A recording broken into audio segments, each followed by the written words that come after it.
Ipinamamanhik ko sa inyo bilang mga dayuhang nakikipanayam sa daigdig na ito. Talikdanan ninyo ang masasamang hilig ng katawan na naghihibagsik laban sa espiritu. Mamuhay kayo ng maayos sa gitna ng mga walang pananampalataya. Kahit na pinararatangan nila kayo ngayon ng masama, magpupuri sila sa Diyos sa araw ng kanyang pagdating kapag nakita nila ang inyong mabuting gawa. Alang-alang sa Panginoon, masakop kayo sa lahat ng may kapangyarihan sa bayan. Sa emperador, ang pinakamataas na kapangyarihan, at sa mga gobernador, ang tubo niya upang magparusa sa mga gumagawa ng masama at magparangal sa mga gumagawa ng matuwid. Sapagkat ibig ng Diyos na pagulaan ng inyong hustong pamumuhay ang sinasabi ng mga hangal dahil sa kanilang kamangmangan. Kayo'y malaya, subalit ang kalaya ay huwag niyong gagawing dahilan sa paggawa ng masama, kundi mamuhay kayo bilang mga alipin ng Diyos. Galang ninyo ang lahat ng tao at mahalin ang mga kapatid kay Kristo. Mamuhay kayong may takot sa Diyos at may paggalang sa emperador. Ang salita ng Diyos. Salamat sa Diyos.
Dapat sa mga nakatapuno dahil mo rito.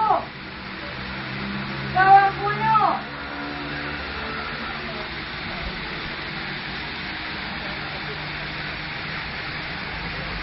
Makinig kayo.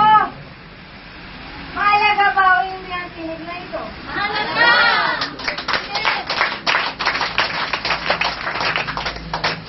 Mahalaga? Amen!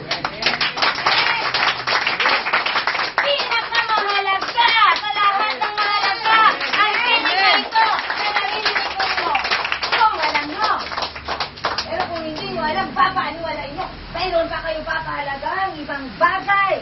Ang araw ng linggo ay araw ng pagpapahinga ng Diyos. Dapat ay kasama kayo. Nasaan kayo pag araw ng linggo? Ano ang pinili?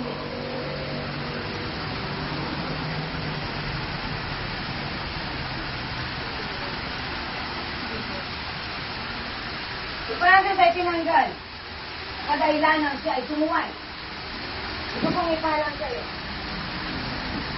Hindi mo ba alam?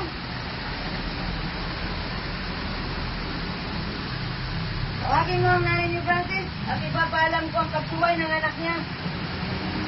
Dito ay may batas. Hindi batas ang tao, kundi batas ang Diyos. Amen!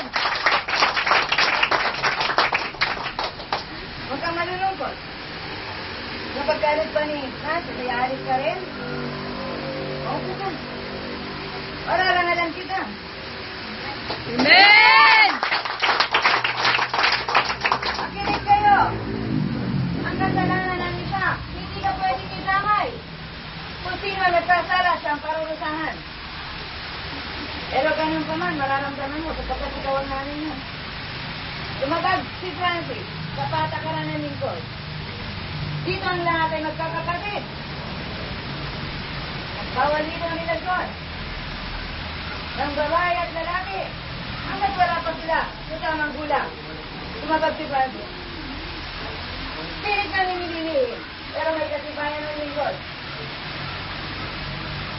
At sila ay nagkopya.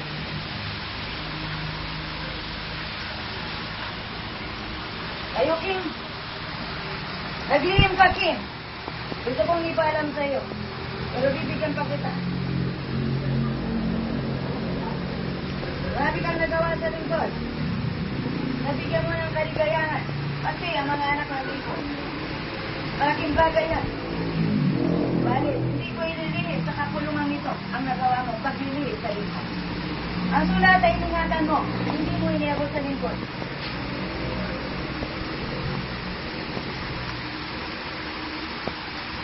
Dito ay inaayos kayo. At kung hindi kayo susunod sa sinasabi dito, mawawala kayo sa gawain ito. Wala ito sa edad. Sino ang susundang halimbawa ng mga kabataan? Sino dito ang pinakamatanda? Hindi ba si Francis? Pero si Francis, ako na sino?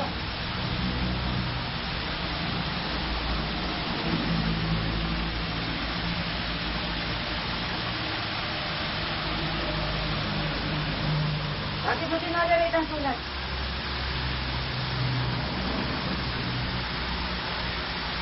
Gusto mo sumama kay Francis sa labas? Magtagluin ka sa lingkod.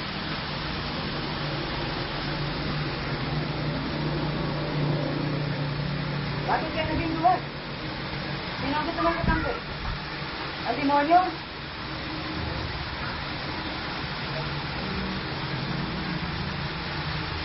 Sige, lalagsak mo na ang kaligayahan sa piling ko. Babalik ka pa sa dating buhay mo. Pero yan ang kasasakitin mo. Kapag binitawan ka ng lungkot mo, andaan mo.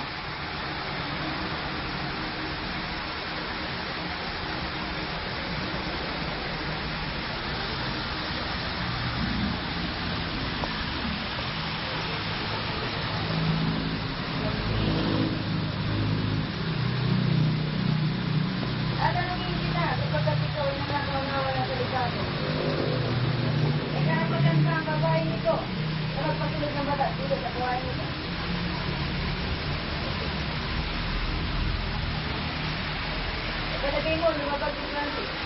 Dapat pa siya kadala?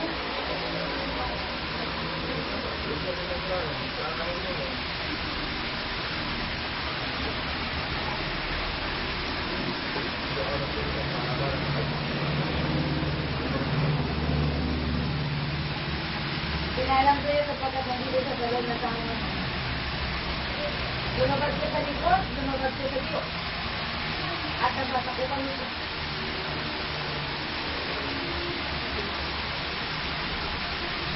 Ano ang susundan halimbawa ng mga kabataan yan? Kapag tinolerate ng lingkod,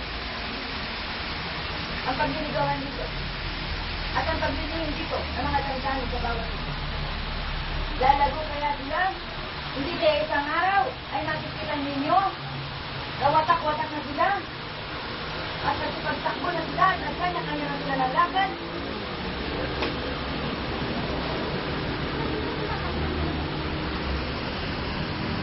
Gumawa ka ng paraan na mawala. Matiptip ng lingkod ang ginawa mo pag-release.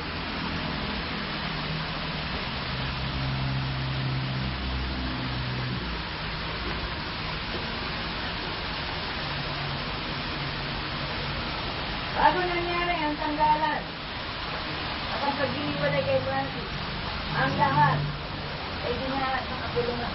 Ang lahat ng usapin, inihayag sa mga kapatiran. At lahat kayo nagbibigay. Hindi dapat ito rin. Hindi, ang lingkod naman. Lahat sila.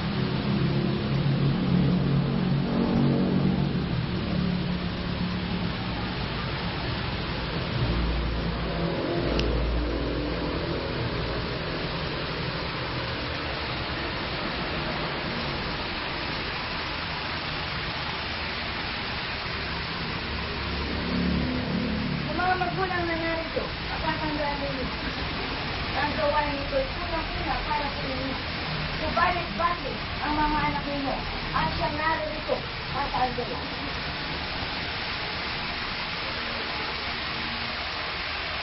Di ba't ang unang aral ng Diyos ay dapat ang magulang?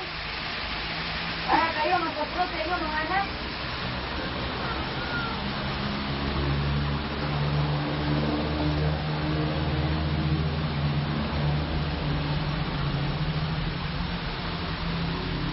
Kailangan sasabihin sa inyo isa-isa.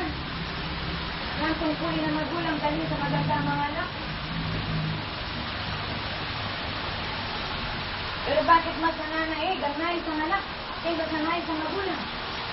Mas ang pagiging magulang mo.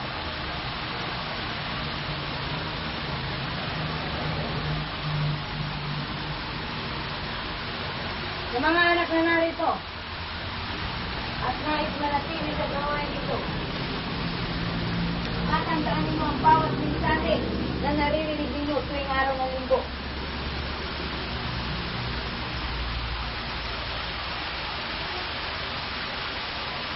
Kung papaanong kayo ay dati nasa kadiliman, ngayon ay nasa liwanag na. Walang taong gusto siya sa madilim, manatili, at wala siyang magagawang mabuti kapag nasa dilim siya. Amen!